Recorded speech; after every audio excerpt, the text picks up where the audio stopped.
Hello everyone, I welcome you on the study channel lights institute of studies. So जैसा कि मैं आपको बताया कि हमने इनिशिएटिव शुरू किया है इकोनॉमी को from basic to advance clear करना है, पूरा कंसेप्चुअली समझना है। तो आज उसकी सीरीज की है क्लास 2, इकोनॉमी क्लास 2। तो अब मैंने आपको बताया था कुछ कंसेप्ट्स है, कुछ टर्म है जो हमें पढ़नी पड़ेगी, और जो टर्म्स है उसे हम समझेंगे और फिर आपको इजीली लर्न हो जाएगी। ठीक है, तो पहली टर्म देखो आज क्या है, मैं क्या ले गया आपके लिए, अपॉर्चुनिटी कॉस्ट। अपॉर्चुनिटी कॉस्ट कई बार एग्जाम में मैंने देखा है अपॉर्चुनिटी कॉस्ट से क्वेश्चन। तो अपॉर्चुनिटी कॉस्ट जैसा कि मैंने लिखा है, cost of next best foregone. ठीक है, इसका क्या मतलब है? अब देखो, अपॉर्चुनिटी कॉस्ट अगर मैं आपको सिंपल शब्दों में समझाऊं तो अपॉर्चुनिटी कॉस्ट होता है एक ऐसी कॉस्ट जो हम सैक्रिफाइस करते हैं किसी और चीज के लिए। एग्जाम्पल के थ्रू समझते हैं। ठीक है, जैसे मान के चलो, अब क्या है कि मुझे लेना था पेन, मैंने लिया मार्कर। ठीक है, तो इसमें मेरी अपॉर्चुनिटी कॉस्ट क्या होगी? जो मैंने सेक्रीफाइस किया, यानी कि मैंने सेक्रीफाइस क्या किया? मैंने सेक्रीफाइस किया पेन को, मैंने पेन नहीं लिया, मैंने लिया मार्कर।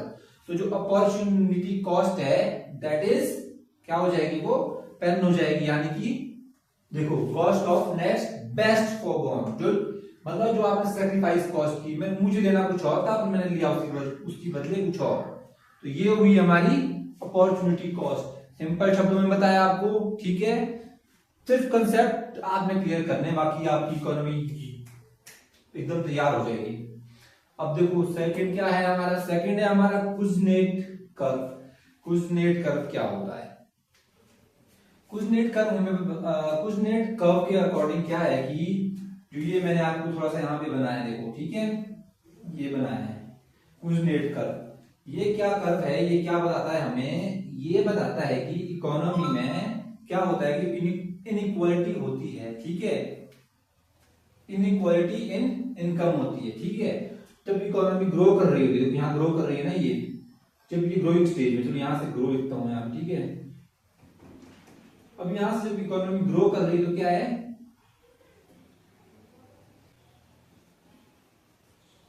क्या है? ये इनइक्वालिटी लाइन है।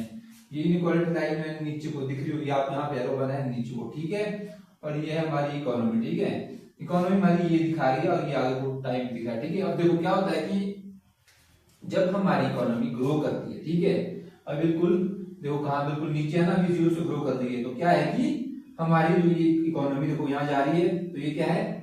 ये क्या है? ये है इनइक्वालिटी। ठीक है, तो यहाँ इनइक्वालिटी भी बढ़ रही है। ठीक है, देखो ग्रो कर रही है, ये देख लो आप, ऐसे ऐसे देख लो, ऐसे। ठीक है, अब देखो ग्रो कर रही है। ठीक है, अब हमारी इकोनॉमी ग्रो कर रही है, ग्रो तो यहाँ पहुंची, तो यहाँ पे कितनी इनइक्वालिटी हो जाएगी?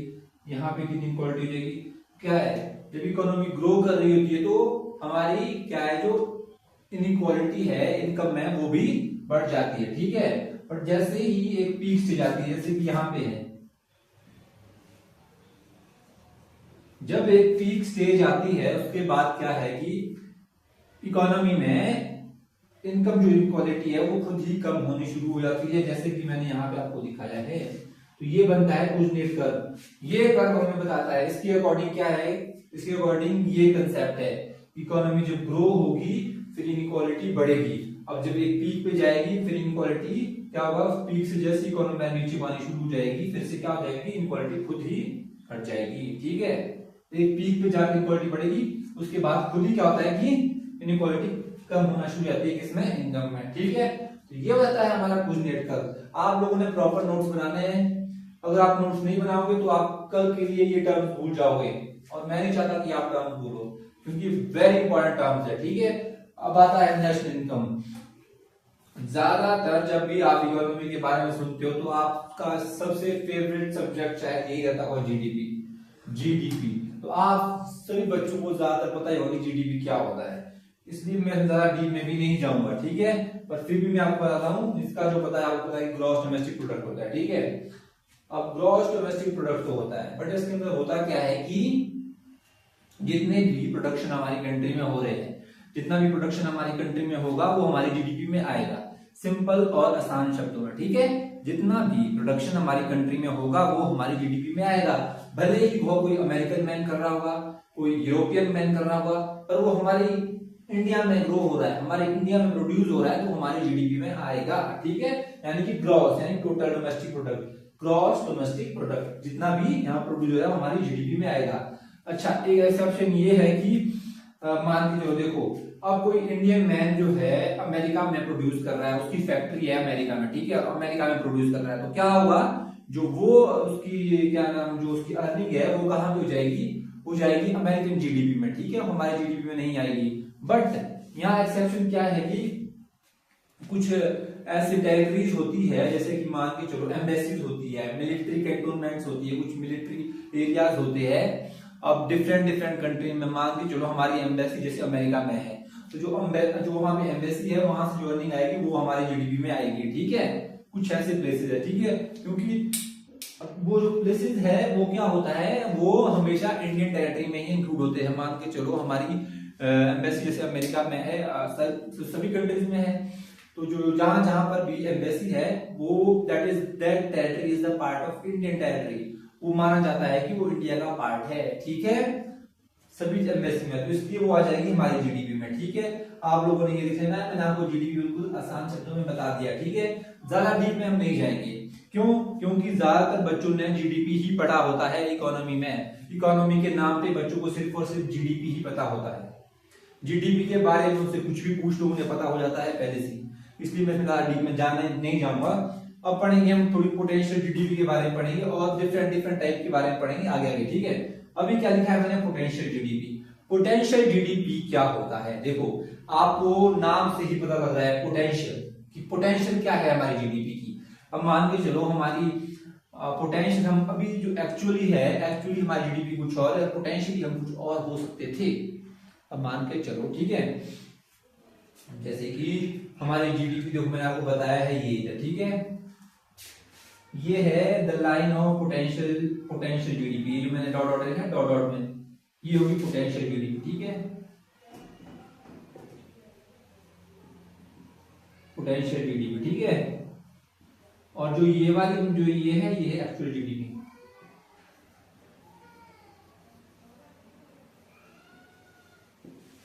ठीक है, पोटेंशियल जीडीपी और एक्चुअल जीडीपी। तो हमारी पोटेंशियल क्या थी, हमारी पोटेंशियल ये हो सकती थी जीडीपी, बट हमारी जो हमारी एक्चुअल जीडीपी है वो ये है, वो भी ये है, ये टच कर रही है, जा रही है, कभी ऊपर जा रही है, कभी नीचे आ रही है। But most of the cases में क्या होता है कि जो ये एक्चुअल जीडीपी है ये पोटेंशियल जीडीपी से नीचे ही होती है, ठीक है, पोटेंशियल जीडीपी से नीचे ही होती है। क्यों? क्योंकि पोटेंशियल तो बहुत होती है, मान के चलो हमारी पॉपुलेशन देखो कितनी ज्यादा पॉपुलेशन है, हम फर्स्ट नंबर पे है, उस हिसाब से हमारी जो जीडीपी है पोटेंशियल वो तो हम फर्स्ट पे होनी चाहिए, बट हम तो नहीं है, तो हमारी पोटेंशियल तो बहुत है, बट अभी एक्चुअल जीडीपी ये है, ठीक है, एक्चुअल जीडीपी ज्यादातर नीचे ही होती है। अच्छा, जैसे मैंने यहाँ पे दिखाया, जब ये ऊपर चल जाती है, जब ये हमारी जीडीपी एक्चुअल जीडीपी हमारी पोटेंशियल जीडीपी थोड़ी सी ऊपर चल जाएगी, तो क्या हो जाएगा, ऐसे केसेस में हमारी इकोनॉमी में इन्फ्लेशन हो जाती है। अब ये थोड़ी सी समझने वाली बात है, देखो अब पोटेंशियल जीडीपी से हम ज्यादा कमा रहे हैं तो इन्फ्लेशन की होगी। आयुष देखो, अब कोई मान के चलो कोई प्याज है, टमाटर है, उसकी प्राइस बहुत ज्यादा है, तो वो जीडीपी में काउंट होते हैं, ठीक है, तो इन्फ्लेशन है उसमें, इसलिए वो जीडीपी में काउंट हो गई तो ज्यादा हो जाएगी। मान के चलो कोई प्रोडक्शन हो रही है, ठीक है, उसकी बहुत ज्यादा महंगाई है, ठीक है, अब बहुत ज्यादा महंगाई की वजह से ज्यादा पैसा इकट्ठा होता है, ज्यादा पैसा इकट्ठा होने से क्या, देखो पोटेंशियल जीडीपी से हम ऊपर उठ जाएंगे, ऊपर क्योंकि देखो इन्फ्लेशन थी, ठीक है, तो जब ये एक्चुअल जीडीपी पोटेंशियल जीडीपी को बाईपास करते हैं तो क्या बोलते हैं कि हमारी इकोनॉमी में इन्फ्लेशन हो चुकी है, तो इसलिए ज्यादातर केसेस में ये नीचे रहती है, ठीक है। अच्छा, तो ठीक है, अब जो देखो ये पोटेंशियल जीडीपी है, ये एक्चुअल जीडीपी है, अब जो इन दोनों के बीच का गैप है, यहाँ थोड़ा ज्यादा नहीं बनाया मैंने, जो ये गैप है यहाँ पे बीच में, ठीक है, दिस गैप, इस गैप को क्या बोलेंगे, इस गैप को बोलते हैं हम जीडीपी गैप, क्या बोलते हैं, जीडीपी गैप, ठीक है, इस दोनों के बीच को आप लोगों को तो समझ में आ गया, जैसे कि हमारी पोटेंशियल थी 9 पर, हम 9% से ग्रो कर सकते थे, बट हमारी क्या है 7% से ग्रो कर रही है, तो ये होती है एक्चुअल पोटेंशियल जीडीपी में, ठीक है। अच्छा, तो अब क्या है, अब नेक्स्ट टर्म है हमारी nominal versus real GDP. Nominal GDP क्या होता है, रियल जीडीपी क्या होता है, मैं आपको बिल्कुल एग्जांपल के थ्रू समझाऊंगा, क्यों, क्योंकि आपको इजीली समझ में आ जाएगा, ठीक है। नॉमिनल जीडीपी, ठीक है, नॉमिनल जीडीपी के बारे में थोड़ा सा बताऊं तो नॉमिनल जीडीपी रहता है नॉमिनल जीडीपी क्या देखता है, नॉमिनल जीडीपी देखता है करंट प्राइसेस को, ठीक है, और रियल जीडीपी देखता है बेस प्राइसेस को, ठीक है। इसमें इन्फ्लेशन इंक्लूडेड होती है, ठीक है, और इसमें इन्फ्लेशन हम इंक्लूड नहीं करते, ठीक है। अब इसको एक एग्जांपल के थ्रू समझेंगे। आप लोग अगर डेफिनेशन इसको पढ़ोगे तो आपको इतने अच्छे समझ में नहीं आएगा जितने की एग्जांपल से आपको समझ में आएगा, ठीक है। तो नॉमिनल जीडीपी क्या है, देखो एग्जांपल मान के चलो, मेरा एग्जांपल है, ठीक है। अब मान के चलो मैं क्या कर रहा हूं कि मैं पेन बेचता हूं, ठीक है, ठीक है, मैं पेन बेचता हूं। मैं क्या करता हूं कि मैं बेच रहा हूं, मान के चलो मैं बेच रहा हूं 5 पेन, ठीक है, फॉर 20 रुपीज, ठीक है। 5 पेन बेचे मैंने, कितने हैं, 20 रुपए में बेचे, तो मेरी जीडीपी कितनी हुई, 20 हुई, ठीक है। मेरी जीडीपी कितनी हुई, 20 हुई, ठीक है। अब नेक्स्ट ईयर क्या होता है, नेक्स्ट ईयर होता है कि मैं क्या करता हूं, अब मैं बेचा हूं, मान के चलो मैंने बेचे 3 पेन बेचे, ठीक है, और कितने बेचे, मैंने बेचे 25 में बेचे। अब तो उस ईयर की मेरी जीडीपी कितनी हुई, 25 हुई, ठीक है। देखो एक साल की जीडीपी मेरी 20 है और यहाँ पे कितनी होगी जीडीपी, 25। तो आप देख पा रहे हो कि मेरी जीडीपी में क्या है, इंक्रीज है। कितने का इंक्रीज है, 5 का इंक्रीज है। बट क्या रियल में मेरी जीडीपी में इंक्रीज होगा, क्या आप लोग बता सकते हो। देखो आप देख सकते हैं कि 20 में तो 20 से 25 में गए तो जीडीपी में इंक्रीज तो हुआ है। बट आप लोग जो मिस कर रहे हो ये है, ये 3 और ये 5। मैंने पिछले साल, ठीक है, फर्स्ट ईयर मैंने 5 पेन बेचे थे, ठीक है, 5 पेन बेचे थे, और मैं नेक्स्ट ईयर कितने पेन बेचे, सिर्फ और सिर्फ 3। तो ये क्या है, तीन का जो ये प्राइस है 25, ये जस्ट बिकॉज ऑफ इन्फ्लेशन है, महंगाई की वजह से प्राइस बढ़ा है। महंगाई की वजह से आपको मेरी क्या दिख रही है, जीडीपी बढ़ी हुई दिख रही है। बट एक्चुअली में जीडीपी मेरी कितनी थी, 5 के पहले मैं 5 बेच रहा था, ठीक है। तो अब इस सब से बचने के लिए, ये जो सब दिखाते हैं ना कि 20 इंक्रीज हो रहा है, इस सब को कट करने के लिए, इससे बचने के लिए क्या होता है, एक बेस ईयर होता है, ठीक है। तो इस सब से बचने के लिए क्या होता है हमारे, इस सब से बचने के लिए होता है हमारे बेस ईयर, ठीक है। बेस ईयर लेते हैं हम, क्या होता है बेस ईयर में, क्या लेते हैं हम, प्राइसेस लेते हैं पीछे वाले। इसमें क्या लेते हैं हम, करंट प्राइसेस नहीं लेते, तभी तो बोला मैं रियल जीडीपी, ठीक है। आया समझ में, रियल जीडीपी क्या, यानी कि इसमें हम बेस ईयर लेते हैं। अभी जो हमारा बेस ईयर है वो 2011-12 है, ठीक है, 11-12 का बेस ईयर हम लेते हैं अभी प्राइसेस को डिटरमाइन करने के लिए, जीडीपी को निकालने के लिए, ठीक है।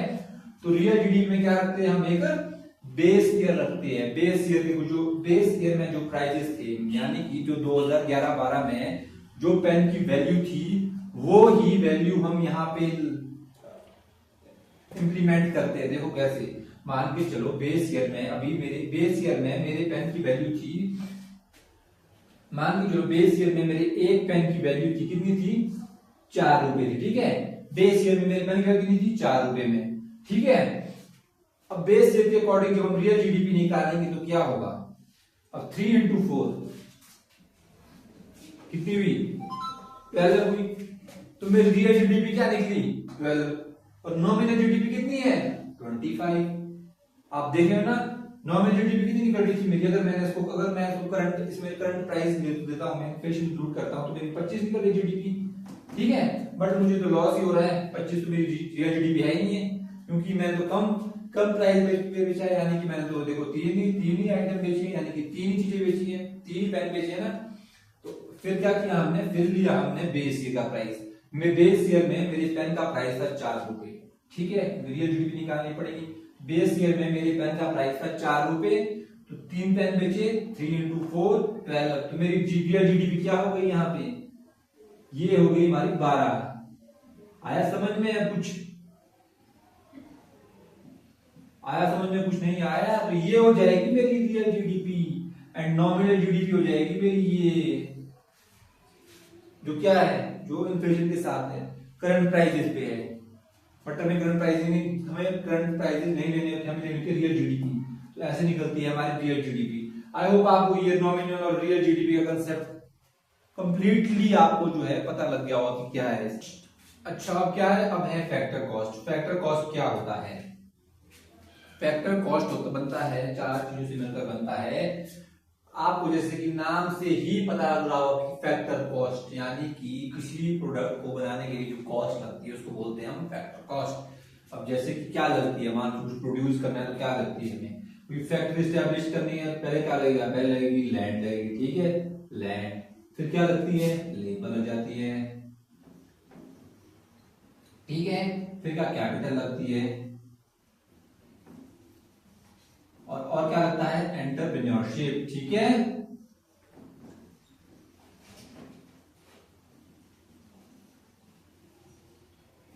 एंटरप्रेन्योरशिप क्या, स्पेलिंग शुरू कर देता हूं।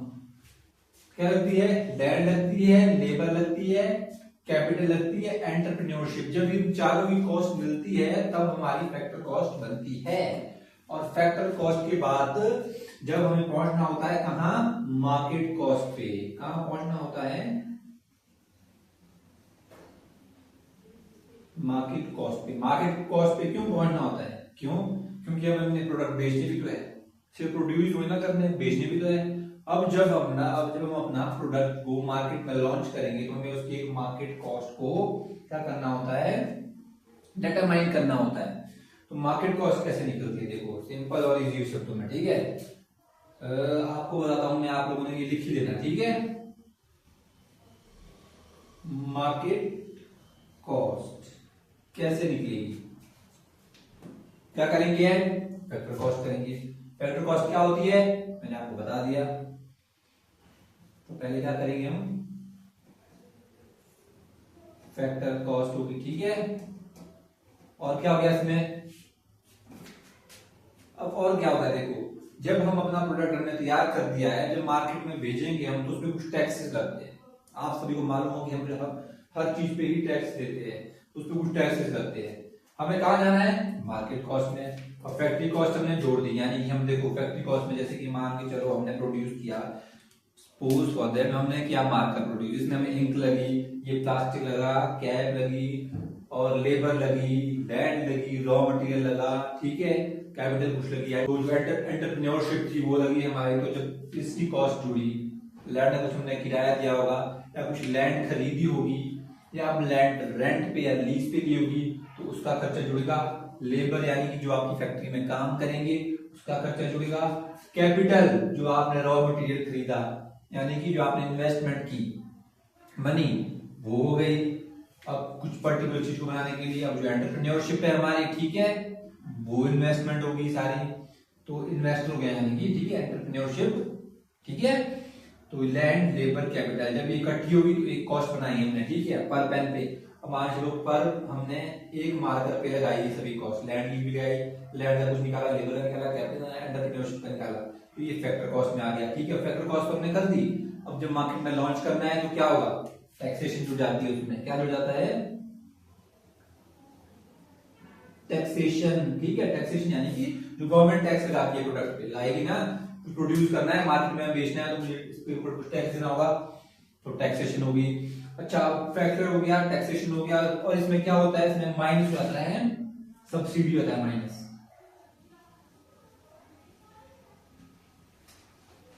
क्या माइनस है, सब्सिडी। अब कुछ प्रोडक्ट पे क्या होता है, गवर्नमेंट क्या कर देती है, सब्सिडी देती है हमें, जो कुछ चीज हम खरीदते हैं। मान के चलो अब मार्केट में बहुत सारी जो फर्टिलाइजर होते हैं, ठीक है, फर्टिलाइजर क्या होती है, गवर्नमेंट बहुत सारी सब्सिडी देती है, ठीक है। अब सब्सिडी देगी, अब मान के चलो आई एम एंटरप्रेन्योर, ठीक है, और मुझे क्या दे रही है, गवर्नमेंट सब्सिडी दे रही है।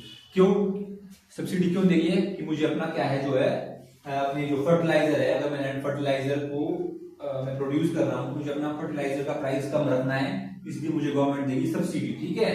कुछ सब्सिडी दे रही है, इन्वेस्टमेंट को इंक्रीज करने के लिए सब्सिडी दे रही है, तो सब्सिडी दे सकती है डिफरेंट जगह पे। वैसे ही जब सब्सिडी देगी तो क्या होगा कि हम अपने प्रोडक्ट हम उस सब्सिडी को हमें अपने प्रोडक्ट से माइनस करना होगा, ठीक है, क्योंकि हमने गवर्नमेंट ने हमें पैसा दिया है, ठीक है, सब्सिडी दी है, मुझे सब्सिडी दी है, तो मुझे जब मार्केट कॉस्ट पे पहुंचना होगा तो मुझे उसमें सब्सिडी माइनस करनी होगी। जब मैं सब्सिडी माइनस करूंगा और टैक्सेशन को जोड़ूंगा, फैक्टर कॉस्ट को भी जोड़ूंगा, फिर हमारी मार्केट कॉस्ट पे आएगी, और ये होगा हमारा फाइनल प्रोडक्ट की वैल्यू, ये डिटरमाइन होगी मार्केट कॉस्ट, ठीक है। अच्छा, अब हमने ये तो जोड़ दिया, अब मैंने बता दिया फैक्टर कॉस्ट क्या क्या होता है, ठीक है। अब जब टैक्सेशन के बारे में आपको थोड़ा सा बता दो, टैक्सेशन भी दो टाइप की होती है, गवर्नमेंट दो टाइप की टैक्सेशन किसी प्रोडक्ट पे लाती है। एक होगी हमारी प्रोडक्ट टैक्स, ठीक है। दूसरा हो जाएगा हमारा प्रोडक्शन टैक्स, प्रोडक्शन टैक्स। देखा कौन कौन सी हुई है, प्रोडक्ट टैक्स हुआ, प्रोडक्शन टैक्स हुआ। अच्छा, अब जो प्रोडक्शन टैक्स है वो क्या होता है, वो हमें एक बार ही देना होता है। कोई भी ओनर है, कोई भी है, ठीक है, कोई भी ओनर है क्या करेगा, वो एक बार ही अपना क्या देगा, प्रोडक्शन टैक्स देगा, ठीक है। प्रोडक्शन टैक्स देंगे हम एक बार, प्रोडक्ट टैक्स देंगे हम हर एक प्रोडक्ट पे जो हम प्रोड्यूस कर रहे हैं। मान चलो मैं एक पेन प्रोड्यूस कर रहा हूं तो मुझे हर पेन पे टैक्स देना होगा, बट प्रोडक्शन टैक्स ऐसा नहीं होता है, वो हमें देना होता है एक ही बार देना होता है, ठीक है, कि हम ये प्रोडक्शन करने वाले हैं। अब सपोज प्रोडक्शन टैक्स में जैसे कौन से टैक्स आ जाएंगे, मान के चलो मैंने कोई ले ली है मशीन, मान के चलो मैंने कोई मशीन ले ली, तो मैंने उसमें एक बार टैक्स दिया ना स्टार्टिंग में, जब मैंने वो खरीदी, जब मैंने कोई मशीन खरीदी किसी चीज को किसी चीज को प्रोड्यूस करने के लिए, तो मैंने उसमें एक सिंगल टाइम टैक्स दिया, तो वैसे टैक्स को हम बोल देंगे प्रोडक्शन टैक्स। आप लोगों ने सिर्फ इसमें इतना याद रखना है कि प्रोडक्शन टैक्स क्या है, कि वन टाइम देते हैं, प्रोडक्ट टैक्स देंगे हम हर एक प्रोडक्ट पे, ठीक है।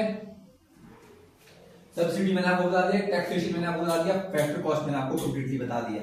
जब ये तीनों चीजें मिल रही है तो क्या कर रही है, मार्केट कॉस्ट हमारी निकल जा रही है किसी भी प्रोडक्ट की, ठीक है, मार्केट कॉस्ट के लिए। अच्छा, ये क्या है, ये इंपॉर्टेंट है, आप लोगों ने ये जो है पूरा ये लर्न ही कर लेना है कि मार्केट कॉस्ट कैसे निकलती है, ठीक है। Market cost factor cost plus taxation minus subsidy, factor cost plus taxation minus subsidy, रट लो इसे, आप लोग रट लो, factor cost plus taxation minus subsidy, factor cost plus taxation minus subsidy, then finally we are reaching to the point where market cost, ठीक है। अब हम करने वाले हैं जीडीपी कैलकुलेशन। अभी हमने जीडीपी के बारे में पढ़ा, तो अब हमें पता चलेगा कि जीडीपी जो है उसको कैलकुलेशन करने के भी डिफरेंट वेज है। क्या क्या है, एक्सपेंडिचर अप्रोच करते हैं, इनकम अप्रोच है, वैल्यू एडेड अप्रोच है। इन तीनों तरीकों से हम जीडीपी को कैलकुलेट कर सकते हैं। तो इनको हम गो थ्रू करेंगे वन बाय वन, ठीक है। सबसे पहले करने वाले हम एक्सपेंडिचर अप्रोच। अब एक्सपेंडिचर अप्रोच में जैसा कि आपको नाम से ही मालूम पड़ रहा होगा कि क्या है ये एक्सपेंडिचर, इसमें क्या देते हैं हम, जितना भी एक्सपेंडिचर हम करते हैं, जब उस एक्सपेंडिचर को हम जोड़ेंगे तो क्या निकलेगा, हमारा जीडीपी निकलेगा, ठीक है। अब मान के चलो कोई पूरा विलेज है, ठीक है। अब वहां पे क्या है, पेन बिक रहे हैं, मान लो हम पेन का एग्जांपल लेते हैं, तो वहां पे क्या है, पेन बिकते हैं, ठीक है। अब जितने ही लोग पेन खरीदेंगे, मान लो 20 लोगों ने खरीदे 20 पेन, तो जितने 20 पेन की जो कॉस्ट थी वो वहां की जीडीपी हो जाएगी, यानी कि जितनी भी एक्सपेंडिचर हुआ है that is calculated in the GDP, ठीक है। आपको मैंने सिंपल तरीके से समझाया एक्सपेंडिचर अप्रोच क्या है। बट अब क्या है कि एक्सपेंडिचर तो ठीक है, एक्सपेंडिचर भी डिफरेंट तरह के होते हैं, ठीक है। अब देखो, सबसे पहले हम करते हैं कंजप्शन एक्सपेंडिचर। कंजप्शन यानी कि जो हम कंज्यूम करते हैं, कंजप्शन एक्सपेंडिचर हो गया, ठीक है। कंजप्शन एक्सपेंडिचर हो गया। दूसरा क्या है, देखो कंजप्शन तो किया हमने, और क्या एक्सपेंडिचर होता है, इन्वेस्टमेंट एक्सपेंडिचर, यानी किसी ने इन्वेस्टमेंट की है तो वो एक्सपेंडिचर हो गया, इन्वेस्टमेंट एक्सपेंडिचर, ठीक है, दूसरा हो गया। अच्छा, अब ये एक्सपेंडिचर कंजप्शन वाला हुआ, ये इन्वेस्टमेंट हुआ। अच्छा, एक और कंजप्शन है, वो क्या होता है, कौन करते हैं, गवर्नमेंट एक्सपेंडिचर भी करती है, कुछ गवर्नमेंट हम लोग पे एक्सपेंडिचर करती है, तो उसमें वो भी आ जाएगा, गवर्नमेंट एक्सपेंडिचर हो गया, ठीक है। अच्छा, एक जो आप लोगों की नोट डाउन करने वाली बात है, ये तो आप लोगों को पता है कि कंजप्शन एक्सपेंडिचर होता है, इन्वेस्टमेंट एक्सपेंडिचर होगा, गवर्नमेंट एक्सपेंडिचर होगा। बट क्या है कि इसमें क्या करते हैं हम, इसमें हम करते हैं माइनस, क्या करते हैं, इंपोर्ट को हम इसमें माइनस करेंगे,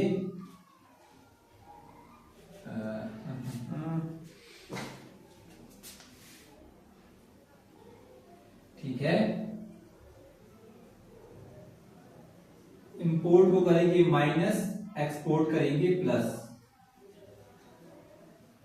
ठीक है। जब हम ये सब चीजें करेंगे तब हमारी क्या निकलेगी, एक्सपेंडिचर अप्रोच के थ्रू हमारी जीडीपी निकलेगी। कंजप्शन हम करेंगे ऐड, इन्वेस्टमेंट एक्सपेंडिचर करेंगे ऐड, गवर्नमेंट एक्सपेंडिचर करेंगे ऐड, इंपोर्ट करेंगे माइनस, एक्सपोर्ट करेंगे प्लस। अच्छा, अब इंपोर्ट को माइनस क्यों करेंगे? आप सभी बच्चों के जो हमारे कुछ मेधावी छात्र है उनको शायद यहाँ पे थोड़ा सा डाउट होगा कि इंपोर्ट को हम माइनस क्यों कर रहे हैं। तो इंपोर्ट को माइनस इसलिए किया जाता है क्योंकि ये कहाँ की जीडीपी में, मान के चलो हम कुछ इंपोर्ट कर रहे हैं, इंपोर्ट तो डिफरेंट कंट्री से ही करेंगे, मान के चलो हम करेंगे इंपोर्ट अमेरिका से। अब जब हम अमेरिका से इंपोर्ट कर रहे हैं तो क्या हो जाएगा कि ये कहाँ, ये आ जाएगा उनकी जीडीपी में, ना कि हमारी जीडीपी में आएगा। ठीक है, इंपोर्ट खर्चा जो हम वहां पे एक्सपेंडिचर किया है, तो एक्सपेंडिचर वहां पे किया है तो कहाँ हो जाएगा, उनका खर्चा हो जाएगा। और जब हम उसको अपने कंट्री में लाएंगे फिर हम उस प्रोडक्ट को खरीद रहे हैं तो वो तो हमारे कंजप्शन एक्सपेंडिचर में ऑलरेडी आ रहा है। आ रहा है कि नहीं आ रहा है? बिल्कुल आ रहा है, कंजप्शन एक्सपेंडिचर हो गया ना। इसलिए करते हैं हम इंपोर्ट को करते हैं माइनस और एक्सपोर्ट को करते हैं प्लस, क्योंकि हमें क्या होगा कि एक्सपोर्ट से हमें क्या होगा कि वहां से जो हमें वैल्यू निकलेगी, वहां से जो हमें एक्सपेंडिचर होगा, मान चलो एक्सपोर्ट है, अब मान चलो एक्सपोर्ट है, एक्सपोर्ट हमने अपना पेन बेचा दूसरी कंट्री से वैल्यू आएगी, वो कहाँ आएगी, इंडिया में आएगा, वो फंड सारा पैसा कहाँ आएगा, इंडिया में आएगा, तो वो आ जाएगा हमारे, ठीक है, तो क्या आ जाएगा, प्लस हो जाएगा एक्सपोर्ट में। आ रहा है समझ में आपको? कंजप्शन प्लस कंजप्शन एक्सपेंडिचर हो जाएगा प्लस, इन्वेस्टमेंट एक्सपेंडिचर प्लस हो जाएगा, गवर्नमेंट एक्सपेंडिचर प्लस हो जाएगा, माइनस होगा इंपोर्ट प्लस होगा एक्सपोर्ट। जब ये सब होगा फिर फाइनली हमारे पास हम कहां पहुंचेंगे, इस सब के बाद हम पहुंचेंगे यहाँ पे, उसके बाद निकलेगा हमारा जीडीपी। कैसे? किसके थ्रू? एक्सपेंडिचर अप्रोच के थ्रू। समझ में आ गया आपको? ठीक है, आप लोगों ने प्रॉपर नोट्स बना लेने हैं, वेरी वेरी इंपॉर्टेंट टॉपिक है ये सभी, ठीक है। अच्छा, हमने ये तो पढ़ लिया, अब पढ़ते हैं इनकम अप्रोच कौन सा है, ठीक है।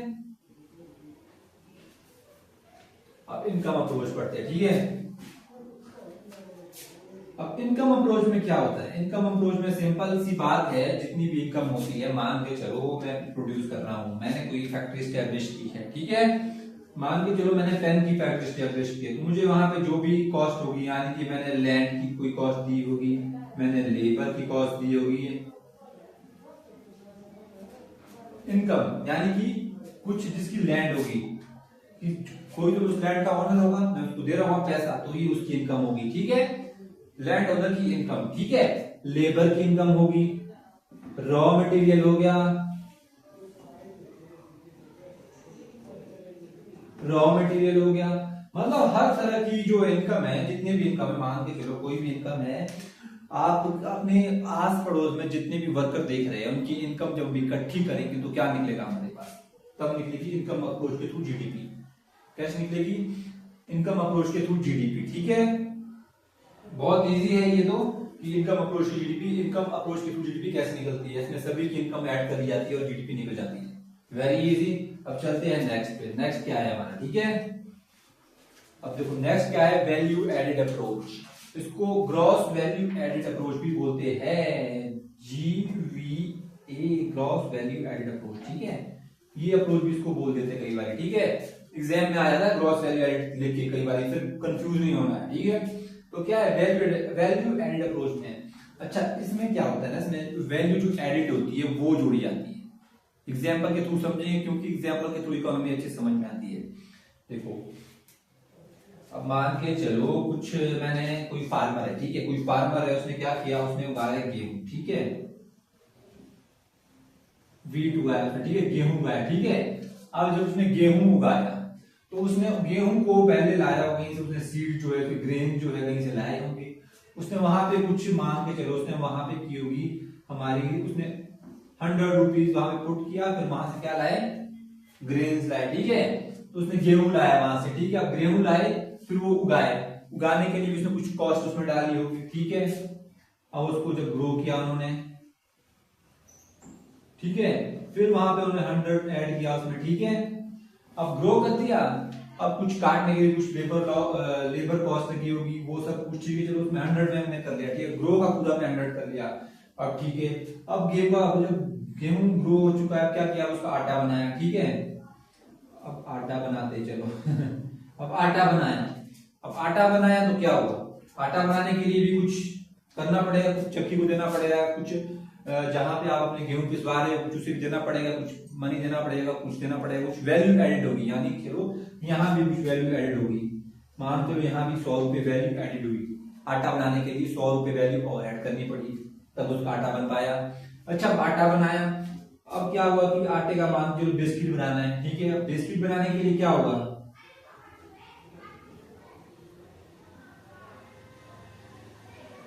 अब देखो अब बिस्किट बनाना था, बिस्किट बनाने के लिए भी तो कुछ वैल्यू ऐड करनी पड़ेगी, उसमें चीनी ऐड करनी पड़ेगी और कुछ कुछ ऐड करना पड़ेगा, कलर करना पड़ेगा, चॉकलेट ऐड करनी पड़ेगी, उसमें कुछ ऐड करना पड़ेगा, तो वहां भी क्या वैल्यू ऐड होगी, वहां भी 100 रुपए वैल्यू ऐड होगी।